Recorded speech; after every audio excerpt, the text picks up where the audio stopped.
Yo, this is Millennial Sports Talk. This is episode 10, where we're going to go over a recap of the week one games in the form of our fresh out the oven week one power rankings, where I'm going to look at all the performances and give you 12 of the NFL's best teams. Why 12? Well, because there's 6 playoff teams in the AFC and there's 6 playoff teams in the NFC. So I think it's only right that we give you 12 total playoff caliber teams on a weekly basis going forward. Before we get into the power rankings, we do have some other topics that we're going to be covering this episode. Injury to Greg Olsen, his implications for his career, David Johnson's contract, rookie quarterback performances, what to make of those, Adrian Peterson's performance, my record from last week, which the predictions, I'm not going to go through all the ones I got right, which I got wrong, but I was 10-4-1 for a first week of predictions. So 10-4-1, mark that down. We'll keep that going as a running tally as the weeks go on. Last but not least, we'll preview Thursday night football matchup between the Ravens visiting the Cincinnati Bengals. So without any further ado, let's jump into the power rankings. Week one power rankings. Choosing number one is always difficult any week, especially difficult week one because everybody's only played one game. You don't know anything about the team they played, so that means you don't really know about the team that won. But if we had to choose one team that is the hottest team or the favorite, I have to go with the New England Patriots. As much as it pains me, people want to be cute and just put Philadelphia just to spite them. But Philadelphia was not impressive in their victory. We don't know how Carson Wentz is going to look when he comes back. But we do know is Nick Foles is back to being Nick Foles. And the Falcons had tons of opportunities to win that game. And granted, I get it. A win is a win. I'm not taking away from Philadelphia's win, but this power ranking system is based on how well a team is performing at that time. And Philadelphia didn't play well. They just didn't play well. They don't deserve to be number one, and they're not number one. It's all about the New England Patriots. New England Patriots, we had a lot of question marks of Tom Brady's performance. All he did was go out and throw 3 touchdown passes in the first half. New England Patriots took care of business as usual, and given their recent history, they've been in like the last 2 or 3 Super Bowls. You got to put New England Patriots as the best team in the NFL after they went and beat up on the Houston Texans, who had a lot of momentum coming into this game. Deshaun Watson coming back. Yes, he's young, but he was a hot, prolific quarterback from last year. They got J.J. Watt healthy, Jadeveon Clowney, Honey Badger, Merciless. They got Joseph, their cornerback. That defense was stacked. People were picking that defense to finish top 3, top 5 in the NFL, possibly best in the NFL. And all New England did was go and pick it apart and show why they have been what they have been over the last few years, and that is the best team in the NFL over the last 3 years. So here they are at number one. Number two is not really a surprise. They had the last game of the week. The Los Angeles Rams come in at number 2, mostly because of the fashion that they won. It was more impressive for me to see the defense come alive. They made adjustments on the road against a team that we didn't know what to expect. Granted, the defense may not, their Oakland Raiders defense may not be well, but we know that the quarterback and the offense, with John Gruden coaching, it was a lot of question marks. How do you prepare for an offense that you haven't seen ever before? And I thought the Rams did pretty well given the circumstances they were in the black hole, Monday Night Football opening weekend. There's a lot of pressure. And, of course, the quarterback, he managed the game.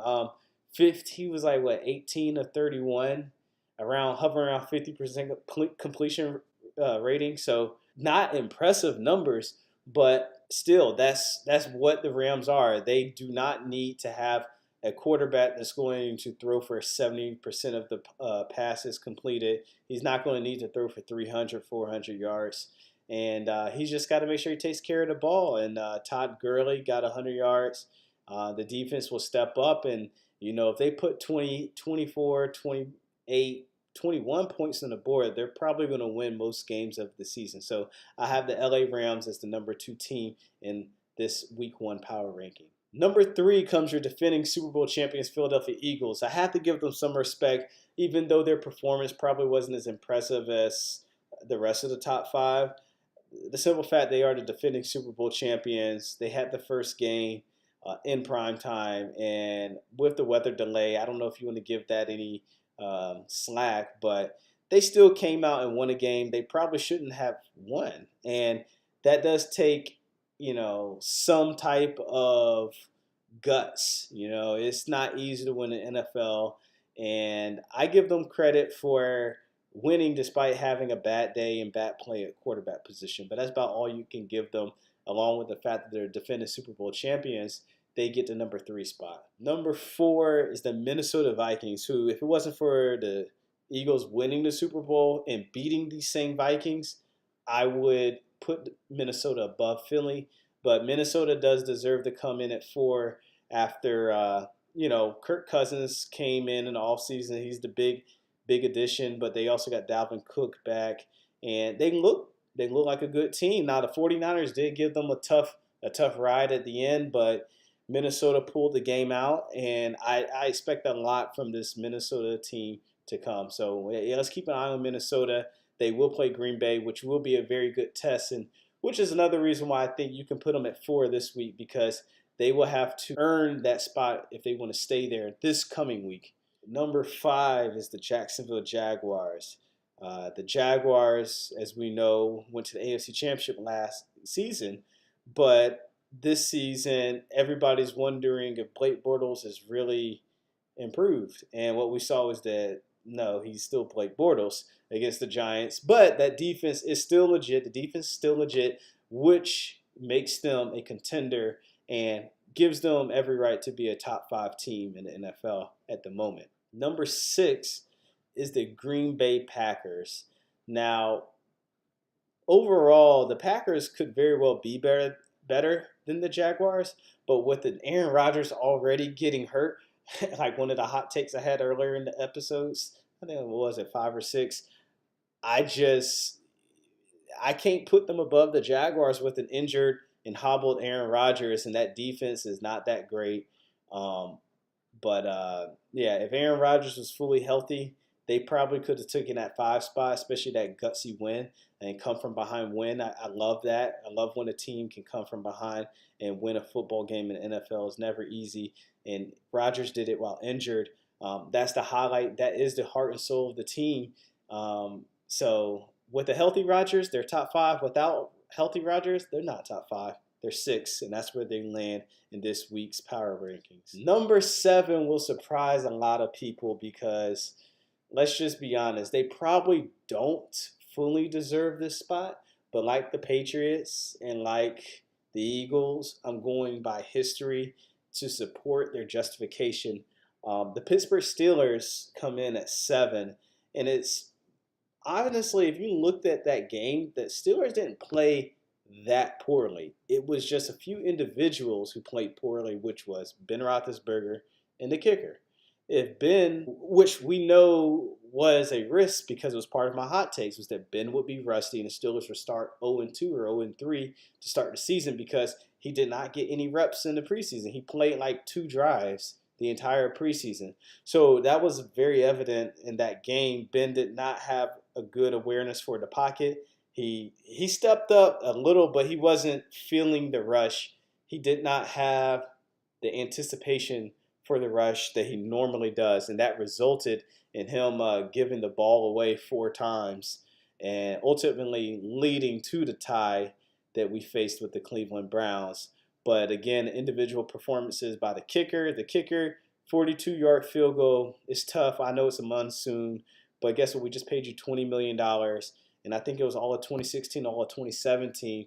Chris Boswell actually made all of his kicks from under 50 yards. Typically, he's actually like over at 90. I would estimate over 95% good at that range under 50 yards. And he missed a very critical kick that not loses the game, but we tied.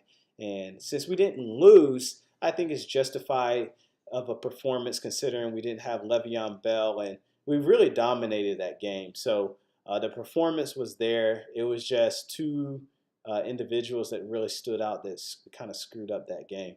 But Steelers come in at 7, above the Kansas City Chiefs, who come in at 8. And I know on a surface level this looks very hometown bias, which they probably definitely get a little bit of that. But the reason why I did this is because Kansas City will get an opportunity to leapfrog the Steelers if they beat the Steelers in week 2. That's our matchup in week 2 will be the Pittsburgh Steelers playing at home to the Kansas City Chiefs.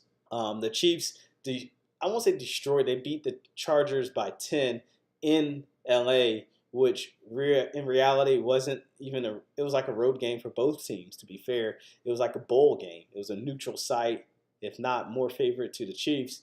And the Chiefs were able to, really Tyreek was able to beat the Chargers again by himself, and turn them into a laughing stock and make everybody who called Chargers Super Bowl contenders, make them look pretty stupid. But yeah, Kansas City, I think there's still a lot of questions on this team. Their defense did get lit up by Phillip Rivers and Patrick Mahomes. I can't trust Patrick Mahomes, and we'll see what he's really made of when he goes to a true road game. He goes and plays Pittsburgh this weekend, which is sure to be some terrible elements as this hurricane is coming in this weekend, hitting the East Coast. But there probably will be some rains come in through Pittsburgh. Number 9 is the Carolina Panthers. Again, the Carolina Panthers played the Dallas Cowboys, who were very one-dimensional and don't really have a strong defense. I mean, let's be honest, Cleveland's defense is better than the Cowboys' defense. They beat them, I think, handedly. They controlled the game. Can't argue them being higher than 9. 9 is about fitting for the performance they put on.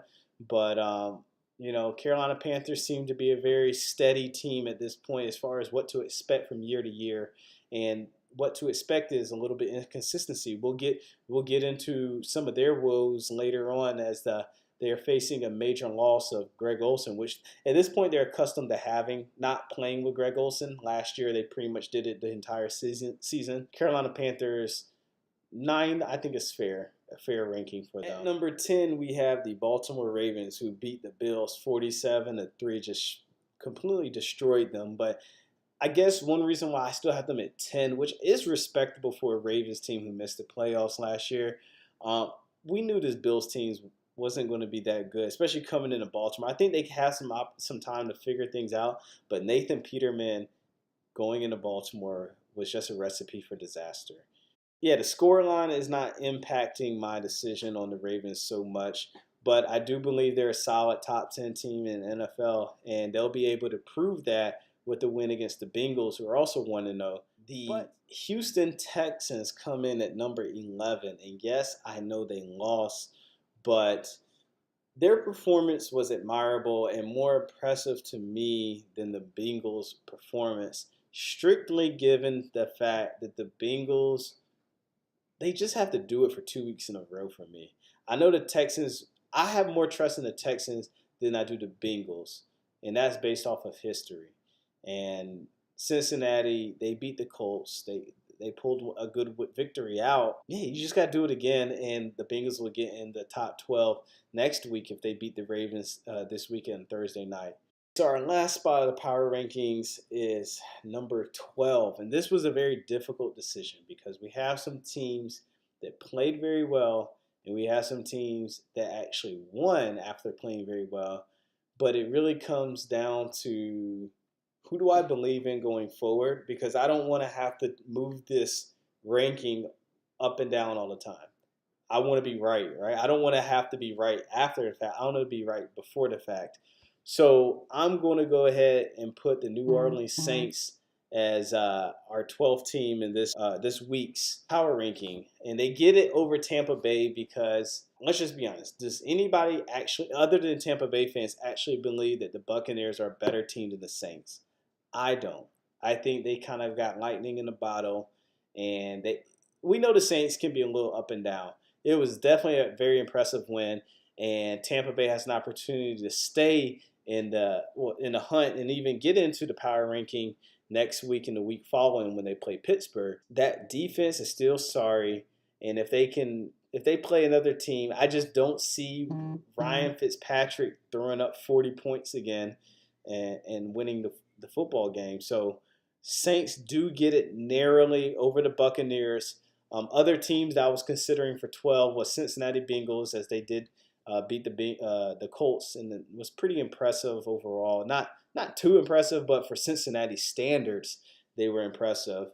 But I expected them to win. The Chicago Bears also almost made it because of their performance against Green Bay, but they ultimately lost. But they played admirably, and Khalil Mack looks like the truth again, as we expected him to. And then the New York Jets. I really was considering putting the Jets up here, but again, they're like the Bengals. They're in the same boat with the Bengals and the Buccaneers. You got to do it again, and then I'll trust you. But I can't trust you just because you did it once, because it's about putting consecutive wins back to back. So there you have it. That's the top 12 power rankings. Yes, I stopped at 12 because there's 12 playoff spots, 6 in each. So on to the some of the news from the past week. We had a significant injury dealt to Greg Olsen of the Carolina Panthers, tight end, who has been a standout guy on and off the field, and it sucks to see such a good player. I won't say his season's over, but his career is looking like it's in jeopardy, considering, and this is his 12th registered injury since he became a member in the NFL. He had 2 injuries last year in 2017, one in September, right foot fracture, and then later on in the year, he injured his right foot again. He didn't miss too much time after that second injury, but it's that same foot from 2017 that now he's fractured. And he's had ankle sprains, leg calf strains, foot sprains, knee strains, elbow sprain, turf toe, concussions. 12 different injuries over his career. That's got to add up, and we've seen his skills diminish a tad bit. We didn't really get to see this year how well he bounced back from the offseason, given the fact that he's now 33 years old and looks like he might be on his last leg, no pun intended. You hate to see him go. He looked like if he could have lasted maybe 2-3 more seasons, he hoped to play 2 to 4 more seasons. If he had modest productivity, 500 yards for the next 5 seasons, he could have reached 10,000, which is still a stretch. He would have needed at least another close to 1,000-yard season. He's about 7,500. I think if he got to 10,000 yards, he would have been a guarantee to eventually get in the Hall of Fame. Only 4 other tight ends have 10,000 yards. That's Jason Witten, Gronkowski, Antonio Gates, and of course Tony Gonzalez, who's like a top 3 in all time in yardage. But you get 10,000 yards as a tight end, you should be in the Hall of Fame. But Greg Olsen, as it stands, if he doesn't reach 10,000, I don't think anything's guaranteed. I think that's a Shannon Sharp. Okay, I think that's a Shannon Sharp. But good luck and speedy recovery, Greg Olsen. The question now arises is, how does this affect the Panthers? I think it's a devastating blow to the Panthers. I think with Greg Olsen, I would say they could win a division, especially looking at the Saints and Falcons. It's still not out of the reach. The Panthers are still a very well-rounded team, and without Greg Olsen, it does limit their offense, as we saw in that Dallas game. But the Falcons and the Saints both lost, so the Panthers are currently a game up on both of them. They only share the division lead with the Buccaneers, who really technically have the division lead. Since I do like the Panthers' chances going forward without Greg Olsen. It's just that it's going to be very, very difficult for them to consistently produce an offense without Greg Olsen. They do have the emergence of some new receivers, but let's just be honest, you're not going to be able to replace a potential Hall of Fame tight end with other receivers who are no-named and unknown, to be honest with you. Curtis Samuel, Devin Funchess, and DJ Moore collectively probably don't even have 3,000 yards between the 3 of them. Almost in their careers, let's just be honest. That's probably guaranteed. And Olsen has 7,000, so they don't even have half his production, not much faith I can put into those three guys. So get well, Greg, and hopefully the Panthers don't impact them too much. They played all last season without Greg, so I think Cam's accustomed not having Greg Olsen. All right, so moving on to other news of the past week.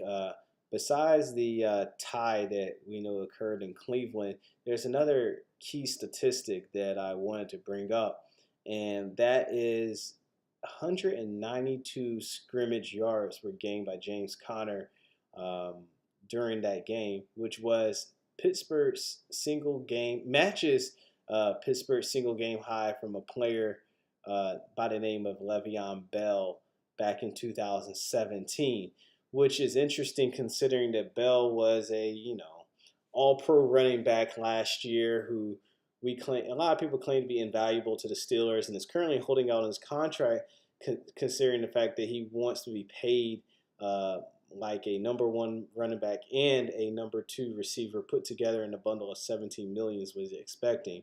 And yet, James Conner in his very first NFL start of 2018 matches Le'Veon Bell's total production yardage output of the previous year. So I think that goes to show you that a lot of offenses have plug and play. When you're as good as the Pittsburgh Steelers, you're going to be productive at a position such as running back when you have Antonio Brown and Ben Roethlisberger and other receiver weapons that the defense is primarily focused on. Not to say that I don't think that we maybe could have won that game with Bell because, Bell probably doesn't fumble, but it is very, very interesting that the productivity that he claims he has so much of was matched in one game already in his first game of the season by James Conner. So, by the way, he's a third-round pick. And it just goes to show you the value that he's trying to negotiate is actually inaccurate. Easier to replace than someone, say, like a quarterback, as we saw what Aaron Rodgers can do by himself. He's deserving of the highest paid quarterback position. Antonio Brown and Odell Beckham. I think Antonio Brown's more valuable than Odell, but they're both 1 and 2, and we know what impact they can provide to the game. They can win the game on their own, and it's hard to replace those guys. Very difficult. Now, as far as running backs, I do feel like we've replaced about 80% of what Le'Veon Bell brings to the table, at least 75% of what he brings to the table with James Conner. And looking at the salary that he's demanding, he's not going to be worth that full $17 million. Also, you also have to bring up, I put this in episode 9 briefly as well, but David Johnson accepted a $13 million per year deal for 3 years at $39 million value. And of course, he had $30 million guaranteed.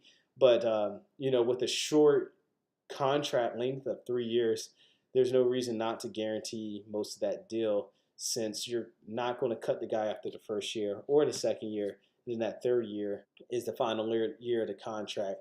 You might as well let him play it out. So guaranteeing that 3-year deal, as we saw in the past, NFL teams are not reluctant to do if you're a star player. And if Bell was asking for a 3-year deal, that would not be an issue. But the 5-year deal, you're not going to get that much guaranteed. And as we saw, Conner can perform admirably. I don't think personally Conner's the reason why we lost, but let's check in with old Black Man Says and see what he's got to think about that. Oh, I was just saying that his fumble cost the game. So you didn't, you weren't, bothered by the performance from the franchise quarterback or the $20 million kicker?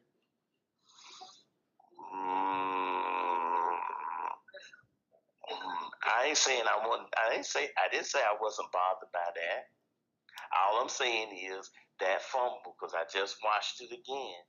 You're leading 21-7, so 2 touchdowns with 7 minutes left to play. You got a 1st and 10. So basically, you don't fumble there. Even if you don't make the first down, you burn clock. Clock is going down. And then you don't make it, you punt the ball away. Your defense have had them shut down. Their offense couldn't. The best play they had the whole second half was when Tyrod Taylor escaped the pocket one time and got about a 15 to about a 20-yard run. And even after that run, Pittsburgh shut them down. They had to punt the ball back to Pittsburgh. Or then maybe they went on fourth down. I can't remember. But Pittsburgh got the ball back. We're on the 18-yard line, 1st and 10, and then James Conner fumbles. And everything after that contributed to the loss.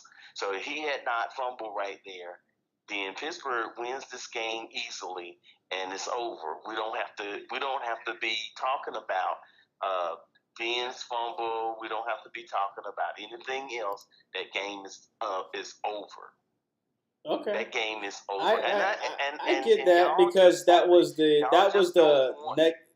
the negative event that led to the rest of the events, is what you're saying. Yeah, exactly. It did. It led to everything, because none of the other things would have happened that way, because you're trying, at that point, Pittsburgh is just trying to run clock. At that point in the game was over if you don't turn the ball over. That's all. That's the bottom line. And what do coaches tell you all the time? You want to run, you want to stop the run, you want to run the ball, you want to protect the football. You protect the football, play good on special teams, you win most of your games. And that's just fundamental football. Yes, it was wet and the ball was slick. I give you that. But that, I'm not saying that was not a contributing factor. All I'm saying is that at that point, if you don't have that particular play with that particular outcome, then that game is a done deal. Barring some crazy stuff happening, all of the stuff that happened after that was crazy. But if you don't have that, then most of the other stuff doesn't even occur. You don't need the quick kicker to go out there and kick a game-winning field goal if you don't have that fumble. Well, let me ask you this, Dad. You saw the play again. So which was it a better defensive play on Connor's strip or Ben's sack strip? Better defensive play. I don't know. I think Ben's that strip sack was a better defensive play, because the running back, his number one goal is not to let go of the football. That's his number one goal. Ben got hit from behind and got stripped. Ben was trying to make a play. James Conner, all he had to do was grab the ball, hold on to it. If he got tackled at the one, go down and don't drop the football. That's what his job was. Ben's job was to try to make a play, and the defense made a good play and got the ball out. Okay. So no, yeah, Ben, that was a better defensive play. As always, old black man is hilarious, but we had to cut him short there. We have to move on to the next topic, and that's the rookie quarterback play. This came up from a request comment on Twitter because of Sam Darnold's performance and just the overall bad performances from other quarterbacks in the NFL that are playing ahead of these rookie quarterbacks. So I guess we should start with Sam Darnold. And let me just put this out there. Sam Darnold, what he did, he had a good game. He had a very good game, but I do not trust the Detroit Lions. Do not be fazed by his completion percentage. Look at his yardage. Look at his yards per attempt. He had 76% completion percentage, 198 yards, okay? 2 touchdowns and interception. 21 attempts, 16 completions. It's not bad, but it's not that impressive. It's like he did good. He did maybe a little bit better than what we expected, but it is the Lions. And like I said, I expect the Lions to be one of the worst teams in the NFC. I did pick them to win this game, which I regret. I was tired. I don't know if you could tell, but I had done 2 episodes in that one day. A lot of things were going on. I'm not going to make any excuses, but I did not put the same amount of effort into this game because I didn't know what to expect from the Jets or the Lions, but I knew both teams would be bad, and I'm not buying the Jets as a good team right now. I'm not buying Sam Darnold as a good quarterback right now. The Lions, their head coach is a joke. I don't believe in Matt Patricia, whoever his name is. from Belichick. Name one head coordinator from Belichick that's had remotely any really good success. The best is probably Bill O'Brien, and he's done nothing but beat the Bengals in the playoffs, which fair, that's better than a lot of teams. But from coming from Bill Belichick, I would expect a little bit more out of Belichick. I mean, heck, Mike Tomlin's court history, Bruce Arians, he's actually gone and went to the NFC Championship game. So, yeah, I'm not impressed with Bill O'Brien. I'm not impressed with Matt Patricia, and I don't think he'll be in Detroit very long. Who brings a pencil in your ear as a head coach when your piece of paper is laminated? No, stop it. And I won't call you an idiot, but there's some question that I have for you that you're carrying a pencil in your ear everywhere you go. It's 2018. Nobody writes in pencil unless you're in grade. Sam Darnold, his performance does not make me think any other rookie quarterback should be starting. Baker Mayfield, no. We saw Tyrod Taylor did the best he could, and they got a tie. They got the best result in Cleveland Browns, really recent history in opening games. I think it was like, 13 or something opening games. Who knows? Who cares? They suck.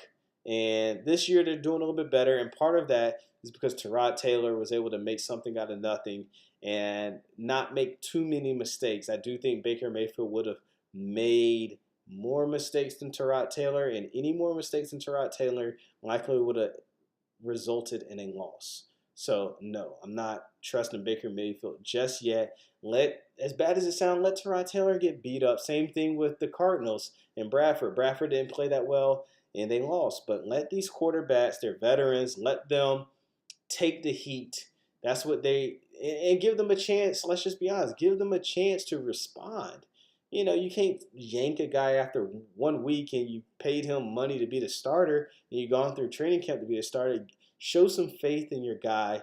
And I would say give them 6 weeks. Let the starters play the team out of playoff position because none of these teams are expected to go to the playoffs anyways. Not the Bills, not the Jets, not the Browns.